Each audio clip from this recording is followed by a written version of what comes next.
अब की बारी अटल बिहारी। इस एक नारे से बदली राजस्थान की सियासी तस्वीर। साल था 1993। राजस्थान की गर्म हवाएं एक बार फिर चुनावी तपिश लेकर आई थीं। चारों ओर चर्चा थी कि इस बार कौन आएगा सत्ता में, किसकी बारी होगी। लेकिन हनुमानगढ़, वहां का इतिहास तो पहले से ही तय माना जाता था। कांग्रेस का गढ़, जहां भाजपा कभी जीत नहीं सकी थी। पार्टी के कार्यकर्ता तक मान चुके थे कि यह सीट शायद कभी न जीती जा सके। लेकिन किस्मत भी उन्हीं का साथ देती है जो हार नहीं मानते। भाजपा ने फैसला लिया कि इस बार कुछ अलग करना होगा। कोई आम चेहरा नहीं, कोई केवल भाषणबाज नहीं। उन्हें चाहिए था ऐसा नेता जो दिल से बोले, जिसे जनता नारे में नहीं विश्वास में उतारे। ये तलाश पूरी हुई जब नाम सामने आया, अटल बिहारी वाजपेयी। वाजपेयी जी की पहचान एक ओजस्वी वक्ता के रूप में थी, लेकिन उससे बढ़कर वे लोगों के दिलों में बसे हुए एक ऐसे नेता थे जिन्हें सुनना अपने आप में एक अनुभव होता था। उनका व्यक्तित्व, उनकी भाषा, उनकी शालीनता, सब कुछ उन्हें दूसरों से अलग करता था। हनुमानगढ़ टाउन में सभा रखी गई थी शाम को, लेकिन लोग तो दोपहर से ही पहुंचने लगे थे। कोई छांव में बैठा था, कोई पानी की बोतलें लेकर इंतजार कर रहा था। छोटे बच्चे, बुजुर्ग, महिलाएं, हर वर्ग वहां मौजूद था।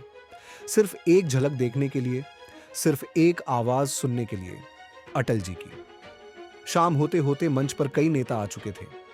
भाषण हो रहे थे, तालियां बज रही थीं, लेकिन भीड़ की आंखें किसी और को तलाश रही थीं। मंच के पीछे लगातार यह सवाल चल रहा था कि अटल जी कब पहुंचेंगे। रात के 11 बज चुके थे। आमतौर पर इतनी देर में तो सभाएं खत्म हो जाती हैं, लोग घर लौट जाते हैं। लेकिन यहां तो मानो जनता की आंखों में नींद नहीं, उम्मीद तैर रही थी। और फिर अचानक एक गाड़ी रुकी, दरवाजा खुला और मंच की सीढ़ियों पर एक सादी धोती कुर्ता पहने इंसान चढ़ता है, अटल बिहारी वाजपेयी। कोई शोर नहीं, कोई औपचारिकता नहीं, बस सीधा पोडियम की ओर बढ़ते हुए एक गहरी सांस और फिर आंखों से जनता से संवाद। मंच पर मौजूद भाजपा नेता प्रेम बंसल, जो पहले से उत्साहित थे, माइक लेकर नारा लगाने लगे, अगली बारी अटल बिहारी। भीड़ ने साथ दिया, लेकिन अटल जी मुस्कुराए।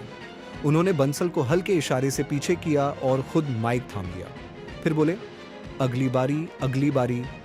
ये तो बहुत सुन लिया, अब बोलो, अब की बारी अटल बिहारी।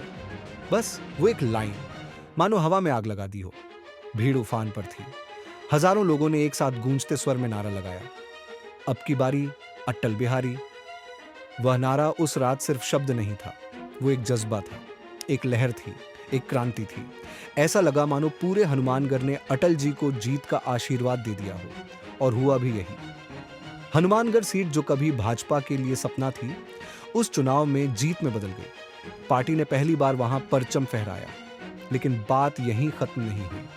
वह नारा, अब की बारी अटल बिहारी, अगले कुछ सालों में भाजपा का राष्ट्रीय घोष बन गया। 1996 में अटल बिहारी वाजपेयी देश के प्रधानमंत्री बने, लेकिन यह उनकी प्रधानमंत्री पद की शुरुआत नहीं थी।